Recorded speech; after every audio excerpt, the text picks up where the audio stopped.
Miami, Florida, a city where happy hour is a lifestyle. Colorful, over the top, fun in the sun.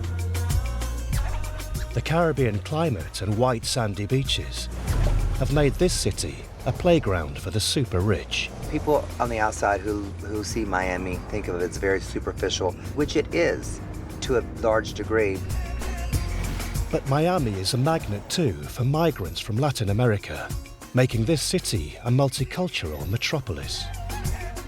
La esencia de los cubanos del exilio. Digamos que Miami está pintada por Cuba. In the last 40 years or so, it's probably changed more than any city in the United States. 3 colourful locals are taking you on an exclusive tour of their city, opening doors that are there if only you know where to find them.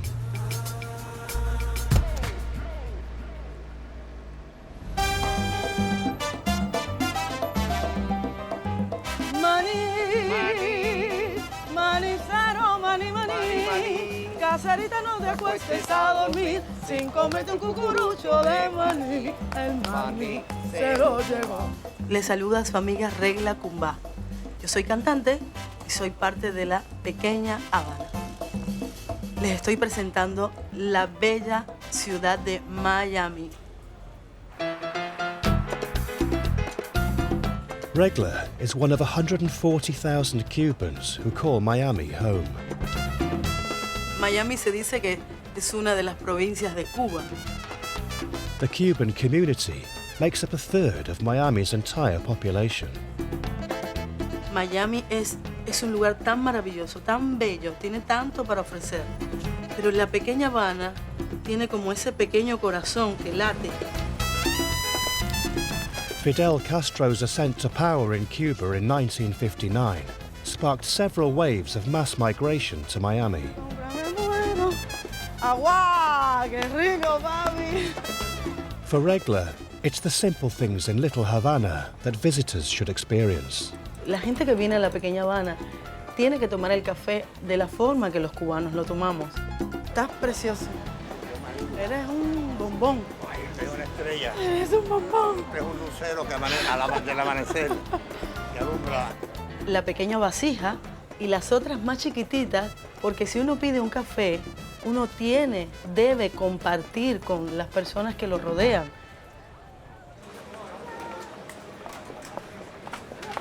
In the heart of Little Havana, this is the Domino Park.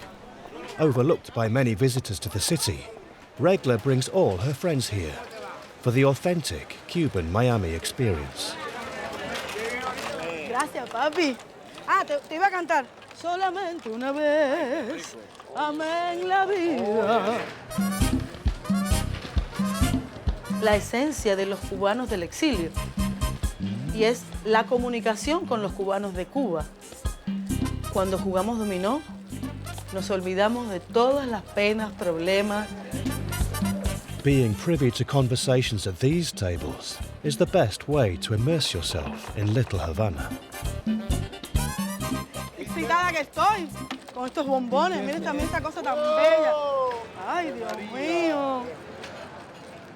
I feel that everybody likes the Domino Park because they get to see the ancestry.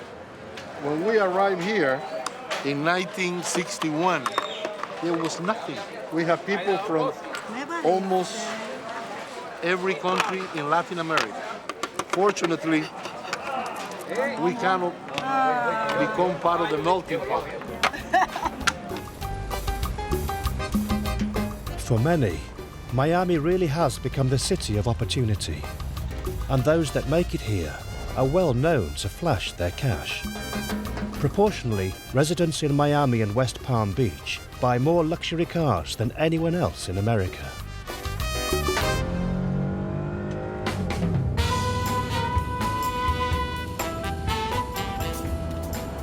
I live a glamorous life. I like to think I do. People on the outside who see Miami as a tourist think of it as very superficial, which it is to a large degree, but Beneath the surface, been refined good people.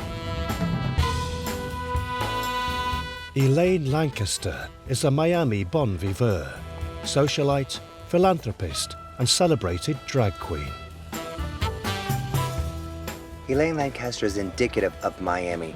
She's colorful, over the top. We don't know if she's real or not, but we do know one thing, she's a lot of fun.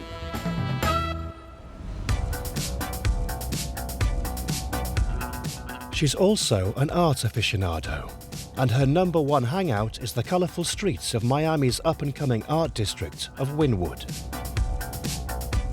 When I have friends who come in from out of town, they always want to see art because Miami has become synonymous with the art world. This area used to be just a bunch of pretty much abandoned warehouses. When the art scene emerged, this is the Wynwood area, people came in and started taking these spaces and turning them into art galleries.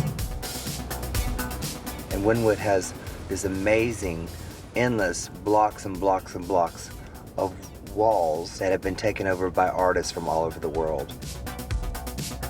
Art changes.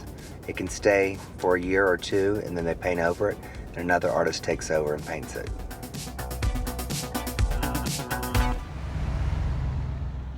Wynwood is home to more than 100 galleries, but Elaine has her personal favourite, which is owned by her great friend Javi, who's promised to unveil his latest masterpiece. Hi, darling. Hey, how are you? How are you? Very good. Hey, baby. Woo! Come here, I'm gonna show you something. Ta-da! Oh my goodness, she is gorgeous.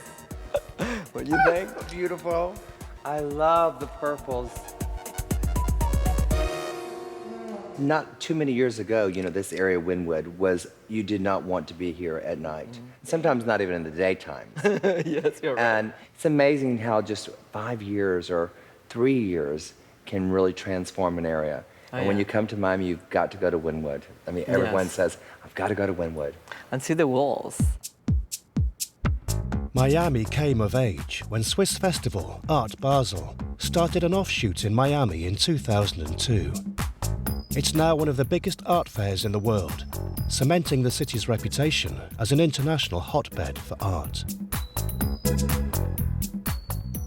So really, when people think of Miami, they usually think of the beaches. Oh yeah. And sexy, sexy people, and there are per capita, Six-pack. so sexy, boys and girls and everything in between. They call it the $1 billion sandbar for a reason. Miami may have gone through an astonishing transformation over the last 50 years, but there's one man who stood the test of time. I'm Raven, and I've been running this beach for 41 years. 8 miles a day, 120,000+ miles. Never missed a day.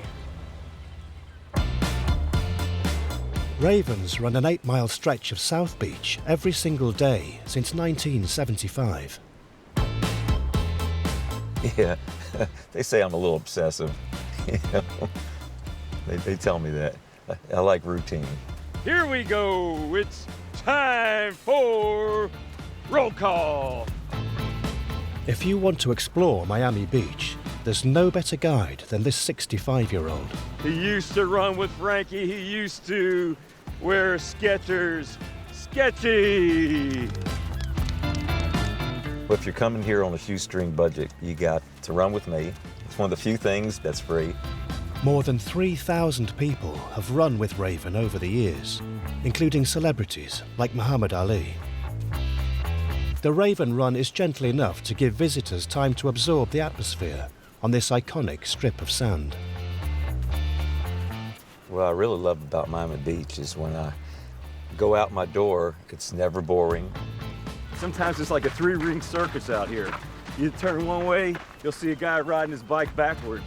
You turn the other way, you might see some girl getting pulled by 2 dogs. Just never know what you're gonna see. Miami Beach is entirely man-made. 120 years ago, this was swampland, one of the historical facts Raven likes to tell his companions. In the 70s, it was run down. It was very poor, especially in South Beach. And my thought is when they started filming Miami Vice in like 84, 85, it turned it around. We're as close to nature and God as you can be, especially when it's lightning and you're praying real hard not to get struck. No matter what the weather, Raven knows the best spots to enjoy the vista. Southernmost tip of Miami Beach right there. My favorite place is down by the pier because you see everything from the skyline downtown, Key Biscayne south, the ocean, east, and the whole beach going north. I think Miami Beach, a common complaint is that it's a very transient city, so people are always coming and going, and Raven defies that transience, and he's here every day. When you're out here, you remember what the city is really all about. It's this beautiful stretch of pristine sand and gorgeous water, and then you look at the development that's gone on, and you see some of the older buildings. So from a tourist perspective, it's a great way to see this city. It's become a spiritual thing for me. I've seen every single sunset for 41 years.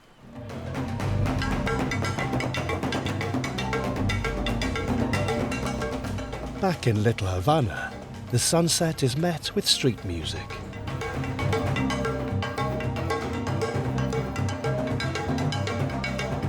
La música para nosotros los cubanos, y para mí en particular, es parte de mi vida. Un pueblo se identifica con la música. If you want to enjoy a sundowner and see great Cuban musicians doing impromptu performances, then Bar Cuba Ocho in Little Havana is a local favorite. Cuando yo escucho música, no hay nada más. No hay nada en mi cabeza más que eso. En mis venas, la música, el piano, el bajo, la percusión, me hace sentir libre.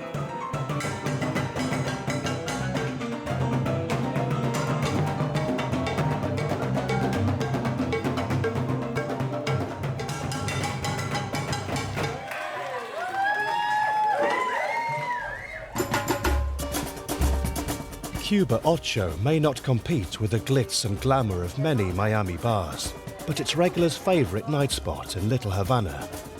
It's festooned in Cuban art, and there's another reason regular brings visitors here. Después de bailar y de cantar y de hacer mi trabajo que me encanta, disfruto sentarme aquí y tomarme un buen ron, porque Cuba Ocho es el mejor lugar de Miami para tomar un buen ron.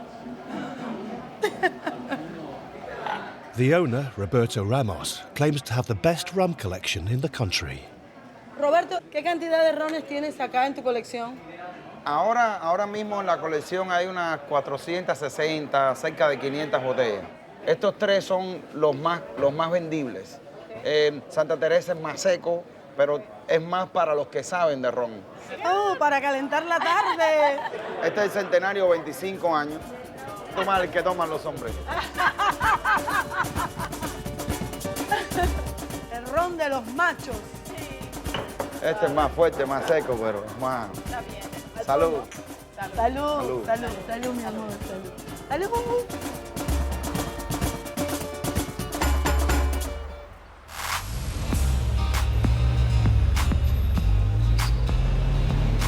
After dark, Raven likes to meet with friends near the beach on world-renowned Ocean Drive.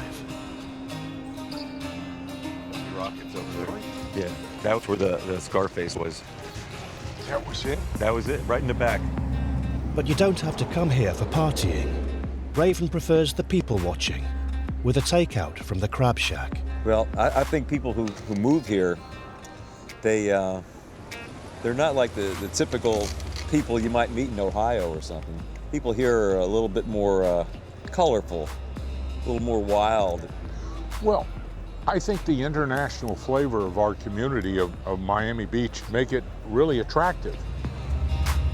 People, they come down here as kind of a novelty, and then they get stuck here. And living here is being outside and enjoying yourself. It's become a party city.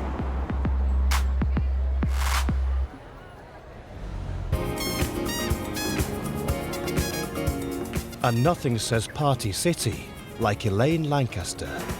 This is where the party is. Come on. Tonight, she's taking us to her favorite night spot. The Forge restaurant is a mainstay in Miami Beach. It's been around for years. Everybody goes to the Forge. I mean, there's every celebrity you can think of. Friday night is my favorite time of the week because they have Veuve Clicquot champagne at a reasonable price, and all the pretty people go and hang. The Forge is reflective of Miami because it's so over the top. The Forge has been an iconic pillar of Miami nightlife for 50 years. Would you like red or white? I love both. Oh, that's so good. we're like white burgundies. So you go both ways? I go both ways. Okay. If you're lucky enough to bump into the owner, Sharif Malnik, you can always blag yourself a tour of the super exclusive vault. Welcome to the Forge's wine cellar. It's so nice to be back. I know Michael Jackson used to come here, and did Whitney Houston ever come here? Yes, her and Bobby Brown were here. They came in one night and they sang a duet to each other across from the bar. How sweet was that? And then had dinner in here. Yeah. Amazing. And Michael Jackson had his birthday party here, and we had some really nice times with him. We take a pride in our wine. This is an 1822 Chateau Lafite Rothschild. There's only 2 left in the world. This was bottled a year after the passing of Napoleon. My goodness. Okay? And there it is. There it is. Tell me about this. What happens with if the cork gets bad? In 1988, the master corkers from Lafite, from the Chateau, came here to recork the bottle. So they take a little bit out of the dropper, and if it is still good, they'll recork the bottle and give it another 35 years. Miami's not a city you'd expect to uncover historic artifacts. But then again, this city is full of surprises, if only you know where to look.